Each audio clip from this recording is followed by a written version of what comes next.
શ્રીમદ ભગવદ્ ગીતા અધ્યાય 5 કર્મ સંન્યાસ યોગ શ્લોક 8-9નું પઠન કરીએ. પછી બંને શ્લોકનો ભાવાર્થ સમજીએ. નૈવ કિંચિત કરોમીતિ યુક્તો મન્યેત તત્વવિદ પશ્યન શૃણવન સ્પૃશન જિઘ્રન અશ્નન ગચ્છન સ્વપન શ્વસન પ્રલપન વિસૃજન ગૃહણન ઉન્મિષન નિમિષન્નપી ઇન્દ્રિયાણિ ઇન્દ્રિયાર્થેષુ વર્તન્ત ઇતિ ધારયન. અર્થાત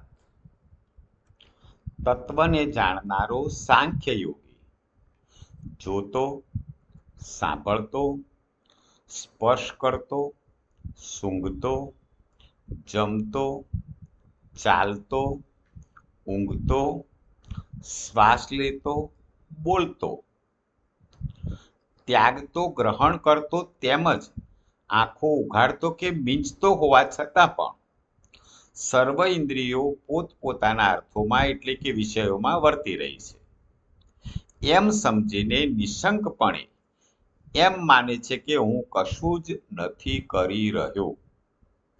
તો અહીં કૃષ્ણ ભગવાન અર્જુનને કહે છે કે કોઈ વ્યક્તિ સ્પર્શ કરતો કે સૂંઘતો કે જમતો કે બોલતો હોય તો એ એવું માને કે આ તો બધું ઇન્દ્રિયો કરી રહી છે, હું કશું કરતો નથી. તો એ માન્યતા ખોટી છે, કારણ કે એ ઇન્દ્રિયો કરે છે એ પોતે જ કર્યું છે એમ કરતા ગણાશે. દાખલા તરીકે કોઈ વ્યક્તિ રેલગાડીમાં બેઠા છે તો રેલગાડી ચાલે છે, વ્યક્તિ ચાલતો નથી, તેમ છતાં અંતર કપાય છે, તો એવું ન કહી શકે કે હું ચાલતો નથી.